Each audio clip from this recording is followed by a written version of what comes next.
নমস্কাৰ বন্ধু বান্ধৱীসকল, বহুত এটা ভাল খবৰ আহিছে। যিসকলে BEd বা DLED পাছ কৰি থৈছে তেওঁলোকৰ কাৰণে বহুত এটা ভাল খবৰ। কিয়নো CBSE তেওঁলোকৰ 22তম যিটো CTET পৰীক্ষাৰ নটিফিকেশ্যন এইটো তেওঁলোকে যোৱা 8 তাৰিখে পাব্লিছ কৰিছে। এতিয়া আমি চাই লওঁ তেওঁলোকে কেতিয়া কি কৰিব, কি চিলেবাছ থাকিব সেই বিষয়ে।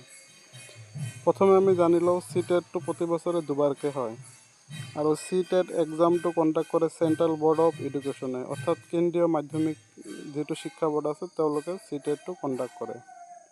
ইয়াৰ পিছত আমি জানি ল'ম অনলাইন ষ্টাৰ্ট কেতিয়া হ'ব। CTETৰ যিটো অনলাইন এপ্লিকেশ্যন প্ৰক্ৰিয়া সেইটো আৰম্ভ হ'ব। অনলাইন এপ্লিকেশ্যন ডেট 11 মে 2026, অৰ্থাৎ আজিৰ পৰা আমি অনলাইন পৰ্টেলৰ জৰিয়তে এপ্লিকেশ্যন কৰিব পাৰিম। যিসকলে ভাবি আছে চাকৰি এটা লাগে তেওঁলোকৰ কাৰণে সুবৰ্ণ সুযোগ।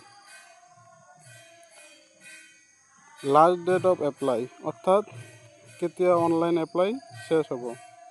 Last date of apply 10 June 2026, অৰ্থাৎ জুনৰ 10 তাৰিখলৈকে আমি অনলাইন পৰ্টেলৰ জৰিয়তে এপ্লাই কৰিব পাৰিম। সময় আছে, এটা দীঘলীয়া সময় দিছে অনলাইন এপ্লাই কৰিবলৈ। ইয়াৰ পিছত আছে এক্সাম ডেট। এক্সাম কেতিয়া হ'ব। CTETৰ এইটো এটা ভাল কোৱালিটি, তেওঁলোকে এক্সাম কেতিয়া হ'ব একদম পৰীক্ষা যেতিয়া নটিফিকেশ্যন ওলায় তেতিয়াই কৈ দিয়ে। এক্সাম ডেট 6 ছেপ্টেম্বৰ 2026, 6 ছেপ্টেম্বৰ 6 তাৰিখে আমাৰ এক্সামটো হ'ব। কাৰেকশ্যন উইণ্ড' এইটো এটা বহুত ভাল ফেচিলিটি CTETে প্ৰভাইড কৰে। যদি আমি অনলাইন এপ্লাই কৰোঁতে কিবা ভুল ভ্ৰান্তি ৰৈ যায় তেতিয়া যাতে আমি কাৰেকশ্যন কৰিব পাৰোঁ। কাৰেকশ্যন উইণ্ড' আমাৰ খোলা থাকিব 15 জুন টু 18 জুন, অৰ্থাৎ জুন মাহৰ 15 তাৰিখৰ পৰা 18 তাৰিখলৈকে কাৰেকশ্যনটো কৰিব পাৰিম। এডমিট কাৰ্ড কেতিয়া দিব। আমি অনলাইন এপ্লাই কৰাৰ পিছত সকলো বস্তু ঠিকে ঠাকে থাকিলে পৰীক্ষা 2 দিন আগত আমাক এডমিট কাৰ্ড দি দিব। Admit card 2 days before exam, পৰীক্ষাৰ 2 দিন আগতীয়াকৈ আমি এডমিট কাৰ্ড পাই যাম।